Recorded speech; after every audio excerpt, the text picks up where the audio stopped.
Well, today I'm working on a 2003 Ford Taurus, my own car. I've been having a transmission leak. Doesn't look great over there, but anyways, I found that it was the transmission cooler line, which is what I'm in the middle of. I'm replacing the line connector down here. You can see all the coolant that I've spilled out.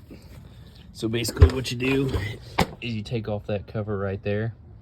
That's about 7 32nd bolts, and then they come out all the way around here, and then you should have 3 5/16 bolts right here, and I used to right there, but don't know what happened to it.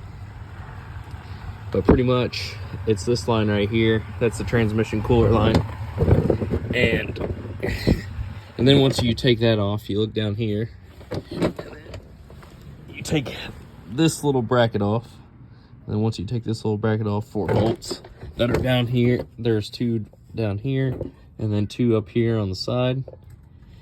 And then on this V-band clamp right here, well, not a V-band clamp, but a hose clamp, I just squeezed it with some regular Cobra pliers, some water pump pliers, and then held it with some vice grips. And then once I did that, I took these, they're called Cannon plug pliers.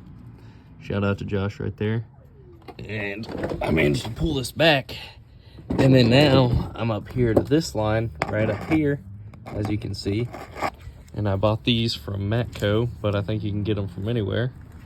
And pretty much you put this on here and click it, which I'm about to attempt. All right, so I'm back. Just fought this thing for an hour and a half. So up in here,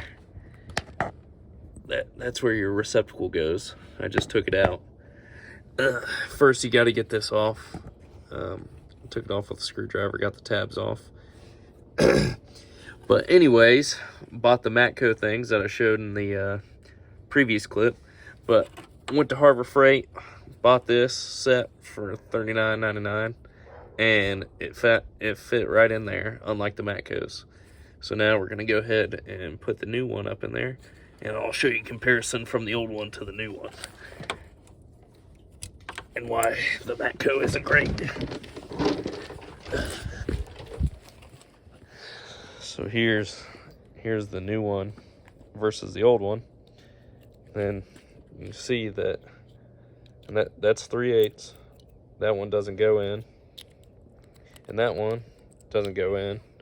But you take this one,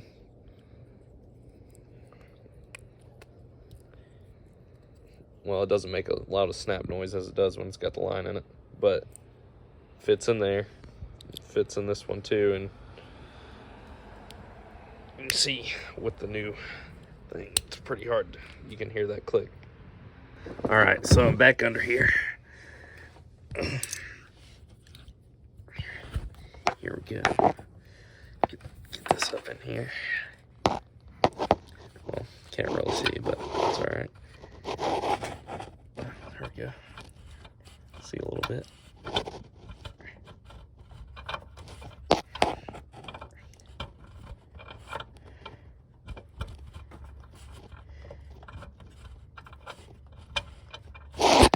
Man. Oh, that's what it is. Pressing on it, and it's there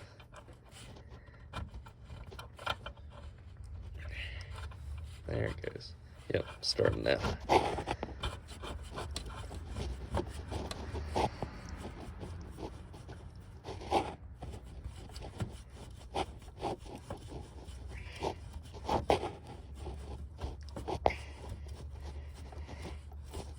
Man, long-winded.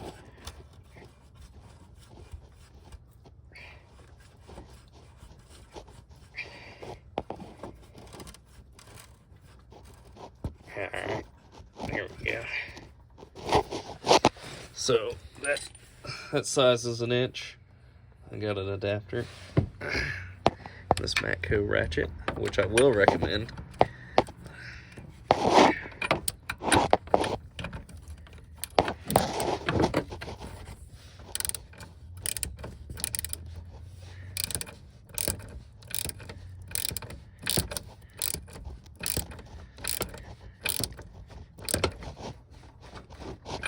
tug. Make sure she's tight. Got thread locker on it. So now that that's done, we'll go ahead, take our line.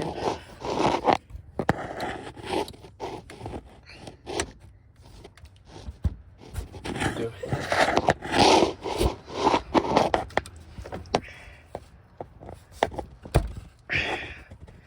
Click that in, pull it back. I definitely won't pull out. Then we'll go ahead and try to put this back on. And I'll come back to when we're ready to put the radiator hose on. Alright, so that's back on. That's how it was. Like I said, got it off with a screwdriver. Now what we'll do is we'll bring this back up here.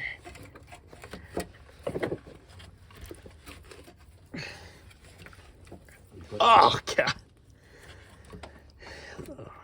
All right, I'll get this on, come back. All right, so as you can see, you got it back on there. Now we're just gonna bring this hose clamp back to the front. If you got this far, I'm sure you can get the radiator hose clamp back on without my help, but that's the next step. This plate I was talking about earlier goes right here. You can see that's where our radiator hose was. And then these two up here. Now next is just that, and then we're ready to put fluid in it and try her out. See there? Filled up our coolant. Came over here. Probably need a long funnel. There's your transmission dipstick right there. Make sure you got enough fluid. Check while idling while it's hot. And now we're leak checking this cut out there. You can see how dirty it is down here. Wipe this up. We'll go ahead. As you can see, there's our new fitting.